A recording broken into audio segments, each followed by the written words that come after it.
छत्रपती शिवरायांच्या जन्मभूमीमध्ये आज आपण तहसीलदार कार्यालयाच्या समोर या ठिकाणी सर्व शेतकरी एकत्र जमलो आहोत। आपली मागणी आहे की शेतीच्या शेतीमालाला, तो कांदा असेल, जेवढी शेतामध्ये पिकं पिकतात त्या पिकाला योग्य भाव मिळावा, जेणेकरून शेतकऱ्याचं माल असे आहेत की पिकवल्याच्या नंतर तो ठेवता येत नाही आणि जो काही ठेवण्यासारखा माल होता त्या मालाला खऱ्या अर्थाने यावर्षी निसर्गाने आपल्याला साथ दिली नाही। ऐन कांदा काढणीच्या वेळेला जो पाऊस झाला त्या पावसामुळे संपूर्ण कांदा आज सडत आहे आणि म्हणून आपण आज सरकारला एक मागणी विनंती करण्यासाठी या ठिकाणी जमलो आहोत की जेणेकरून शेतकऱ्यांना कुठेतरी न्याय मिळावा। न्याय म्हणण्यापेक्षा आम्ही काही तुमच्या पदरचं मागत नाही, परंतु आम्हीच पिकवलेल्या मालाला योग्य भाव मिळावा। त्या भावातून तो माल विकल्याच्या नंतर त्या शेतीचं भांडवल निघेल आणि म्हणून या ठिकाणी आज आपण सर्व एकत्र आलोत। आणि खऱ्या अर्थाने प्रामुख्याने जर मला सांगायचं म्हटलं तर आपण खऱ्या अर्थाने सर्व शेतकरी आहोत। पक्ष आहे, परंतु सर्वात आधी मानव अधिकार, माणसाचा अधिकार आहे आणि म्हणून आपण तालुक्यामध्ये राहत असताना जे काही नेतृत्व आपण निवडून दिलेले आहेत, आपल्याला त्या निवडणुकीच्या माध्यमातून बोलायचं नाही, परंतु ज्या वेळेला त्यांनी आपल्याला शब्द दिला होता, मोठे मोठे बॅनर लावले होते की शेतकरी पर्व म्हणून, आणि मग ते आता कुठे गेले? मग ते बाजार समितीवर निवडून दिलेले असतील, त्यातले तर काही माकडावाने उड्या मारून इकडून तिकडे गेले, त्यांनी तर आपला विश्वासघात केला, परंतु जे आहेत ते आपल्या बरोबर आहेत, परंतु त्यातीलही काही या ठिकाणी उपस्थित राहायला पाहिजे होते, ते राहिले नाही। आणि नुसतंच म्हणायचं आम्ही शेतकऱ्यांबरोबर, परंतु शेतकऱ्यांचं जे काही हाल चाललेला आहे ते हाल जर आपण समजून घेतलं नाही तर तुमचं निवडून येण्यालाही काही अर्थ नाही। तालुक्यामध्ये देखील पाठीमागं अवकाळी पाऊस झाला, त्या अवकाळी पावसाने ज्या नुकसानी झाल्या त्यावेळेला आम्ही शेतकऱ्यांनीच आवाज उठवला की नुकसान भरपाईसाठी पंचनामे व्हावेत।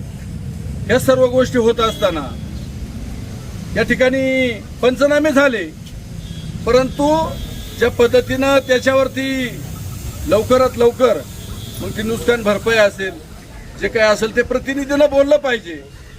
आपल्या तालुक्याचे प्रतिनिधी आमदार शरददास सोनवणे यांना पण विनंती आहे, त्याचबरोबर खासदार कोल्हे साहेबांना विनंती आहे की आपण शेतकऱ्यांच्या बाबतीत या ठिकाणी थोडा विचार करावा आणि शेतकऱ्यांच्या मागणीला या ठिकाणी आपण सहकार्य केलं पाहिजे। पुढे जाऊन विचारण्याचा अधिकार तुम्हाला आहे आणि अशा पद्धतीने तुम्ही त्या ठिकाणी तालुक्यामध्ये देखील जनतेकडे लक्ष दिलं पाहिजे, शेतकऱ्यांकडे लक्ष दिलं पाहिजे। अशा पद्धतीचं या ठिकाणी आज आपण जे जमलो आहोत, आपण सर्वांनी सांगितलं उत्पन्नाचा खर्च किती, उत्पादन कसं, यावर काही मी जास्त बोलणार नाही। आणि म्हणून माझी सरकारला विनंती आहे, आता सरकारला म्हणजे सरकारमध्ये शिंदे गट आहे, अजितदादा गट आहे आणि भाजप आहे, यांना असं काय होतंय काय कळत नाही। याच्या आधी आक्रमकतेने आपण आंदोलन करायचं त्यावेळेला सगळे सहभागी व्हायचे, परंतु आता त्यांना सत्ताची खुर्ची जाती का काय या भीतीने गुळाच्या ढिपीला चिटकून बसल्यासारखं ते काही त्याला सुटायला मागत नाही आणि ते काही ते बोलू शकत नाही। म्हणून त्यांनाही विनंती आहे की आपण सर्वांनी या ठिकाणी शेतकऱ्यांसाठी जागा व्हा, आमची एवढीच कळकळीची मागणी आहे। तालुक्याच्या सर्व शेतकऱ्यांच्या वतीनं मी या ठिकाणी पुन्हा एकदा सरकारला विनंती करतो की आपण आम्हाला नक्कीच हमी भाव या ठिकाणी द्याल अशी अपेक्षा या ठिकाणी ठेवतो आणि थांबतो। धन्यवाद। जय हिंद, जय महाराष्ट्र। छत्रपती शिवाजी महाराज की जय। जय भवानी, जय शिवाजी। भवानी, जय शिवाजी। भवानी, जय शिवाजी। पक्षप्रमुख प्रमुख उद्धव जी साहब तुम आगे बढ़ो, हम तुम्हारे साथ हैं, पक्ष प्रमुख उद्धव जी साहब तुम आगे बढ़ो, तुम्हारे साथ हैं। छत्रपती शिवाजी महाराज की जय. अरे या सरकारचं करायचं काय? खाली डोकं वर पाय, मोदी सरकार हाय हाय, मोदी सरकार हाय हाय फडणवीस सरकार हाय हाय मोदी सरकार हाय हाय फडणवीस सरकार हाय हाय. शेतकऱ्यांच्या विरुद्ध वागणाऱ्या सरकारचा निषेध असो. टरबूज सरकार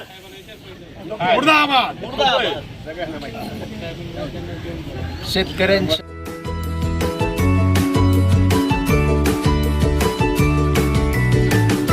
बातम्या शेतीच्या, बातम्या मातीच्या,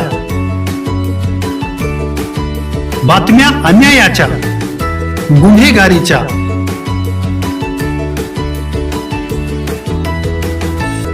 राजकारणाच्या आणि समाजकारणाच्या, शोषणाविरुद्ध बुलंद आवाज, जनसामान्यांच्या हुंकाराची गाज, सत्कार्याला प्रोत्साहन, दुष्कृत्याला अनुशासन, निर्भीड, निस्पृह, सडेतोड, बेधडक आणि रोखटोक म्हणजेच विघ्नहर टाइम्स. शोध बातमीचा, ध्यास सत्याचा. आपलं चॅनल, आपली बातमी. सबस्क्राईब तर कराच, पण बेल आयकॉनवर क्लिक करायलाही विसरू नका.